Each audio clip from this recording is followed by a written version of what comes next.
Welcome to the Fatty Acid Forum, sponsored by Virtus Nutrition. Join Dr. Barry Bradford from Kansas State University as he gives an introduction to his series on the immune system. Now, here's Dr. Bradford. My goal in this presentation is to provide some background on the immune system for those who might have not had any formal academic training in this area. And one of the first questions that might arise is just how important the immune system is on a day-to-day basis. Maybe most of us only think of it when we're sick or have some sort of health problem. But the example of David Vetter shown here, who became famous as the boy in the bubble in the early 1980s, makes the point that it is extremely important. This boy only lived to the age of 12 and did so simply because he stayed in a sterile environment his whole life. And the problem that he dealt with was called severe combined immunodeficiency. This affects a very small percentage of people, but those that have it are essentially unable to make any immune cells.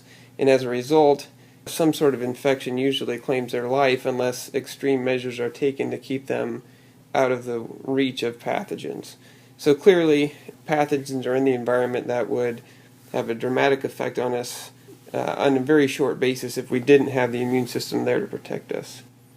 And this is becoming ever more clear today when new technologies have given us the ability to better assess what pathogens and other microbes are in the environment around us. And we now know that both for humans and for cows, there are more microbial cells in the animal than animal cells. And so just an astounding number, both in the diversity and the total number of microbes that are in and around the animal.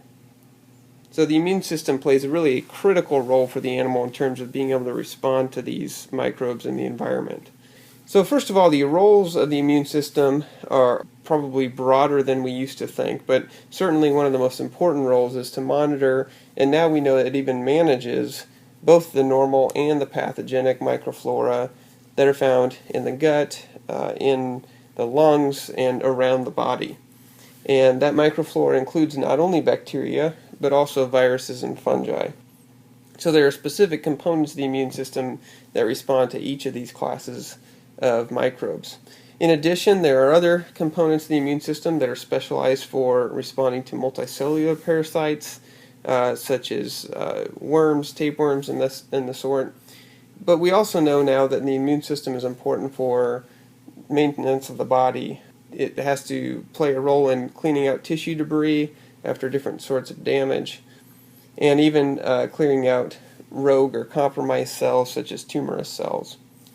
And we're learning lots of new things today about other aspects of regulation that the immune system is involved with, which I'll touch on briefly at the end of the presentation.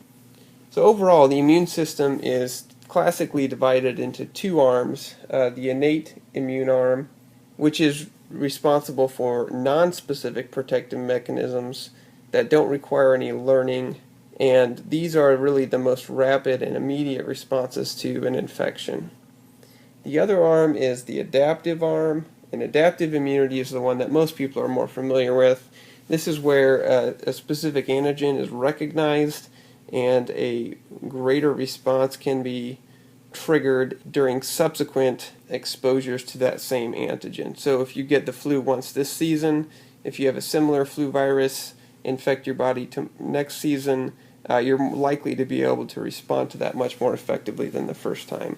The downside of the adaptive arm of the immune system is that it does take time to respond and basically is most important when real infection occurs as opposed to a response that's able to clear a pathogen before any systemic activation is necessary. Although it's certainly useful to talk about these two different arms of the immune system and they do have unique functions, it's also important to remember that there's a lot of crosstalk between these two, and there's even cells that are somewhat hard to divide between the two systems because they are so important in both arms of this immune response. So let's look a little bit more carefully at the innate immune system. This includes some pieces of our anatomy that maybe you hadn't thought of from an immune standpoint before. Our skin is a lot of times referred to as the largest immune organ in our system because providing barriers against infection is one of the most important parts of preventing infection. So the skin, and then secretions, very many secretions from our body include components that are specifically designed to prevent the establishment of pathogenic growth. In addition, there are a number of sentinel cells that are found in many parts of our body that sense danger signals associated with specific classes of pathogens, and their role really is to send the signal up the chain to bring in reserve troops to try to prevent that infection from becoming established. And one of the mechanisms of communication is called inflammation. We'll talk about that more in subsequent presentations. In addition, there are phagocytic cells, which is basically just means cell eaters. These immune cells have the ability to engulf bacteria and destroy them once they're inside the cell. Some cells do play both sentinel and phagocytic roles, such as macrophages and dendritic cells. There are other systems that we talk about less, but complement is a cascade of enzymes that are found extracellularly that can actually directly kill pathogens and also act on immune cells to amplify their responses. Finally, natural killer cells are specifically adapted to finding those infected or tumorous cells of the animal's own body so that they can be cleared before that infection can further spread. So one of the key immune cells that we touched on briefly was the macrophage, and I want to talk about that a little bit more. Macrophages are derived from monocytes, which are the cells that are found in the bloodstream, and after they migrate to a specific tissue, they then differentiate, transform into a tissue-resident macrophage. And these are really playing an important role as sentinel cells. Because they're found in most organs, they can recognize invading pathogens before they become established broadly within the animal. And they can do a number of things. They can directly kill some of those pathogens to limit the risk of a true infection. They present antigens to activate adaptive immune cells, and they also release these compounds called cytokines that help draw in what I called before reserve troops to the site of infection to try to clear the pathogens as quickly as possible. Another key type of innate immune cell is the neutrophil. Like macrophages, these cells are produced in bone marrow and travel through the bloodstream until they're recruited into a tissue. Unlike macrophages, these are not cells that sit as residents inside the tissue normally. They're basically traveling around looking for a fight.